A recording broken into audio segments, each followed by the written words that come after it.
জয় বাংলা। আমি বাংলা পক্ষ সাধারণ সম্পাদক গর্গ চট্টোপাধ্যায়। শিক্ষক নিয়োগ দুর্নীতি ও ২৬,০০০ শিক্ষকের চাকরি বাতিল ইস্যুতে বাংলা পক্ষের যে অবস্থান, আমি সেইটি প্রতিটি বাঙালির কাছে জানাতে এসেছি। আমি বিবৃতিটি পড়ছি। ২০১৮ সালে বাংলা পক্ষ সংগঠন শুরুর পর থেকেই শিক্ষক নিয়োগ দুর্নীতির বিরুদ্ধে সরব, এসএসসি হোক বা টেট। ২০১৯ সালে যখন ধর্মতলায় প্রেস ক্লাবের সামনে এসএসসির যোগ্য চাকরি প্রার্থীরা ধর্ণা শুরু করে, তখন টিভি মিডিয়া ছিল না, কিন্তু বাংলা পক্ষ সেই ধর্ণা ও অনশন মঞ্চে ছিল। আজ শিক্ষক নিয়োগ দুর্নীতি নিয়ে বাজার গরম করা অনেক নেতা পার্থ চট্টোপাধ্যায় দুর্নীতির আমলে শাসক দল তৃণমূলের পদ আলো করেছিল, কিন্তু বাংলা পক্ষ শুরু থেকেই পথে ছিল দুর্নীতির বিরুদ্ধে, ধর্ণা মঞ্চে বারবার উপস্থিত হয়েছে। দোষীদের গ্রেপ্তার ও যোগ্যদের চাকরি, এটাই আমাদের মূল দাবি ছিল সবসময়, এখনো তাই। গতকাল সুপ্রিম কোর্টের রায় বাংলার প্রায় ২৬,০০০ শিক্ষক ও শিক্ষাকর্মীর চাকরি বাতিল হয়েছে। বাংলার যোগ্য মেধাবী ভূমিপুত্রদের জীবন নিয়ে ছেলে খেলার দায় তৃণমূলের রাজ্য সরকারকে নিতে হবে। বাংলার রাজ্য সরকারি শিক্ষা ব্যবস্থায় এই নিয়োগ দুর্নীতির প্রচণ্ড নেতিবাচক প্রভাব পড়ছে। অভিভাবক, পড়ুয়া, শিক্ষক সমাজ ও সরকারের মধ্যে অবিশ্বাসের বাতাবরণ তৈরি হয়েছে। এটা বাংলার স্কুল শিক্ষার বিপুল দীর্ঘমেয়াদী ক্ষতি করছে বা করবে বলে আমাদের আশঙ্কা। গতকাল রায়ের ফলে অনেকগুলি যোগ্য বাঙালি শিক্ষকের চাকরি গেছে। সুপ্রিম কোর্টের তথ্য অনুযায়ী ২০১৬ সালের এসএসসি পরীক্ষার মাধ্যমে 9-10 ক্লাসের জন্য নিয়োগপ্রাপ্ত শিক্ষকের সংখ্যা ১১,৬১০, যার মধ্যে অযোগ্য হিসেবে চিহ্নিত হয়েছে মাত্র ৮.৫%, অর্থাৎ ৯১.৫% শিক্ষক যোগ্য, কিন্তু তাদেরও চাকরি বাতিল হয়েছে। এটা অন্যায়। ১১-১২ ক্লাস 11-12 ক্লাসের জন্য নিয়োগপ্রাপ্ত শিক্ষকের সংখ্যা ৫,৫৯৬, যাদের মধ্যে মাত্র ১৪.৪৭% অযোগ্য হিসেবে চিহ্নিত হয়েছে, মানে ৮৫%-র বেশি যোগ্য।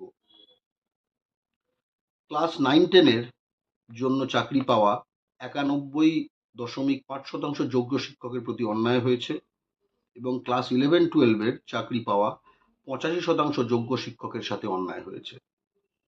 এই যোগ্য শিক্ষক ও যোগ্য শিক্ষাকর্মী যারা আছেন, তাদের সম্পূর্ণভাবে পাশে আছে বাংলা পক্ষ। তাদের চাকরি বাতিলের তীব্র বিরোধিতা করছি আমরা। এই প্রায় ২০,০০০ যোগ্য মেধাবী বাঙালি শিক্ষকদের কি দোষ? তাদের সাথে এই অন্যায় হবে কেন?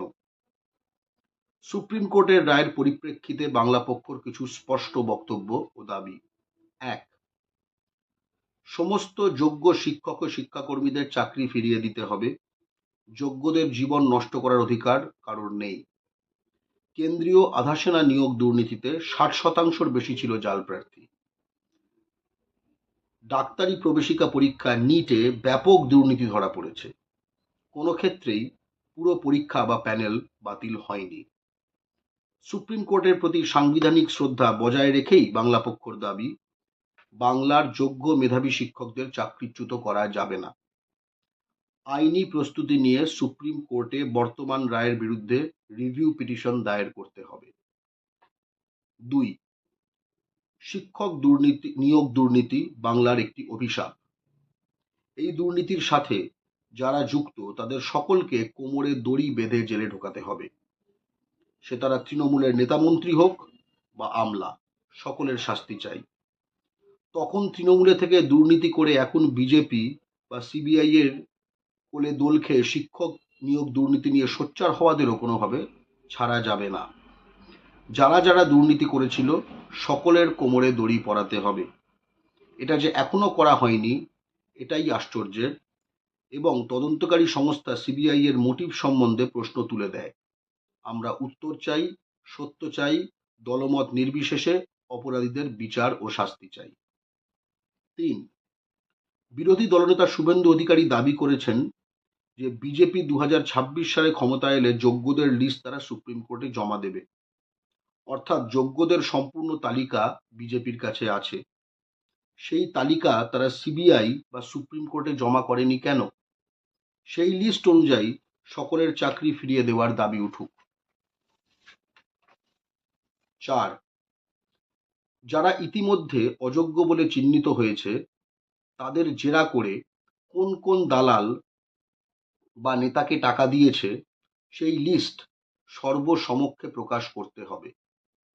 এই তথ্য প্রতিটি বাঙালির জানার অধিকার রয়েছে। এটাই তো তদন্তকারী সংস্থা সিবিআই এর কাজ ছিল। একা পার্থ চট্টোপাধ্যায় দুর্নীতি করেছে, বাকি সকলে ধোয়া তুলসী পাতা, এটা কেউ বিশ্বাস করে না। সেই সময় যারা বিভিন্ন জেলায় তৃণমূলের হর্তাকর্তা বা মন্ত্রী ছিল, যাদের অনেকেই এখন বিজেপিতে, বর্তমান দলীয় পরিচয় নির্বিশেষে সেই তৃণমূল হোক বা বিজেপি, তাদের মুখোশ উন্মোচন দরকার। পূর্ব মেদিনীপুর হোক বা কোচবিহার, মুর্শিদাবাদ হোক বা পশ্চিম মেদিনীপুর, কেউ ছাড়া পেলে চলবে না। নারদা কেসে ববি হাকিম থেকে শুভেন্দু অধিকারী সবাই জড়িত, তদন্ত করছে সিবিআই, তাই সবাই ছাড় পেয়ে আছে, তৃণমূল হোক বা প্রাক্তন তৃণমূল এখন বিজেপি। শিক্ষক দুর্নীতি কেসেরও বাস্তবতা তাই। প্রতিটি বাঙালিকে এই সব গণশত্রুদের বিরুদ্ধে ঐক্যবদ্ধ হবার ডাক দিচ্ছে বাংলা পক্ষ। 5, সরকারি স্কুল শিক্ষা নানা প্রশ্নের মুখে পড়ছে। অভিভাবকরা ভরসা হারাচ্ছে, ছেলে মেয়েদের বেসরকারি স্কুলে ভর্তি করছে, ব্যাঙের ছাতার মতো গজিয়ে উঠছে অতি নিম্নমানের নানা বেসরকারি সিবিএসই স্কুল। সরকার দ্রুত পদক্ষেপ করুক যাতে ধীরে ধীরে সরকারি শিক্ষা ব্যবস্থার প্রতি মানুষের আস্থা ফেরে। 6, সমস্ত শূন্য পদে দ্রুত ও স্বচ্ছভাবে শিক্ষক নিয়োগ করতে হবে, কোনো আর্থিক লেনদেন চলবে না। জয় বাংলা।